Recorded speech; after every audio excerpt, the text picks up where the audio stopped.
Health Department, which has announced that they are going to be deploying some 1,350 ambulances across the country. This in an effort to capacitate the emergency services during the festive period.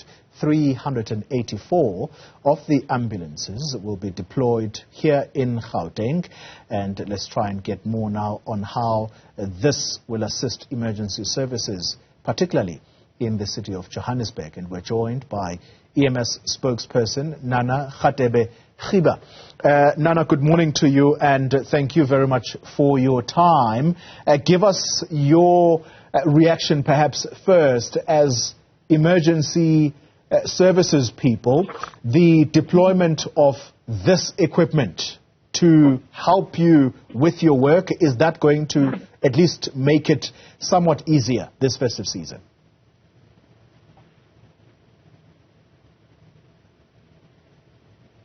Nana? Good morning, Bobby, and good morning to the viewers. I think my network is quite bad. Can you please repeat the question? All right. The question simply is, with the deployment of these emergency vehicles, how helpful is this going to be for carrying out your work?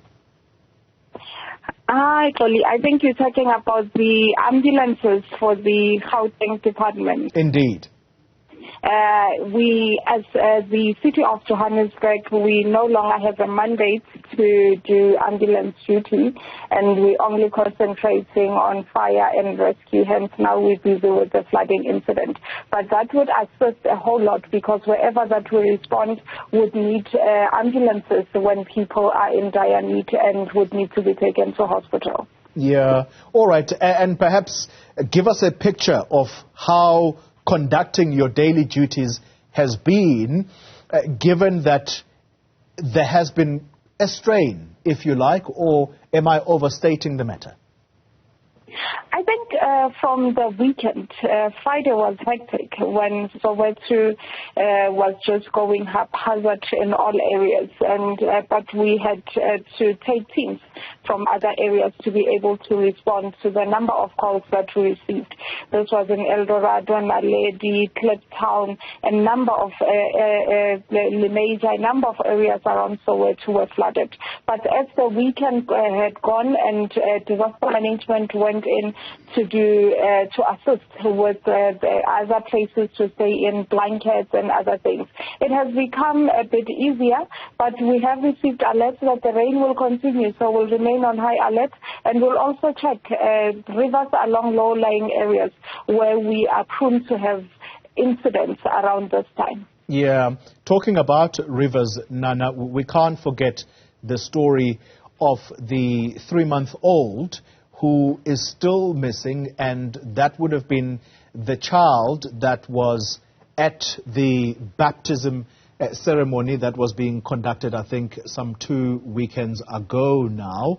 The understanding is that you had to suspend that search because of the rainfall that continues unrelenting here in Johannesburg. Is there any update on that?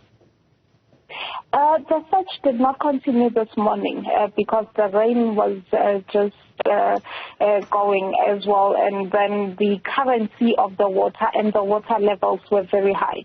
But we are monitoring the situation. As soon as we feel that it's safe for the teams to go in and start the search, we will definitely continue. We will not abandon the search, and we'll continue until we make means to find the baby. Yeah. As a final question to you, Nana, at some point during this year, and it may have happened in previous years, we have seen emergency services personnel coming under attack whenever they are called to assist, particularly in township areas. Is that still something that continues to happen? And if so, are you worried, particularly with the festive season fast approaching? People will have fun, and there will be these kinds of emergencies that occur every now and then. Are you still worried about going into the townships?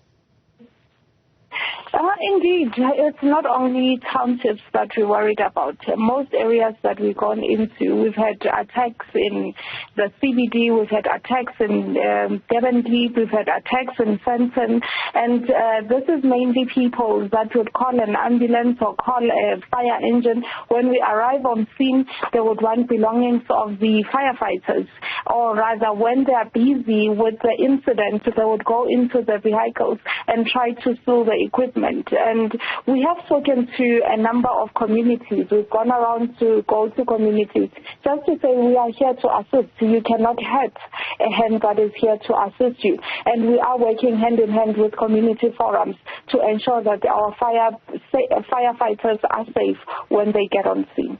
Emergency Services spokesperson for the City of Johannesburg, Nana Radebe.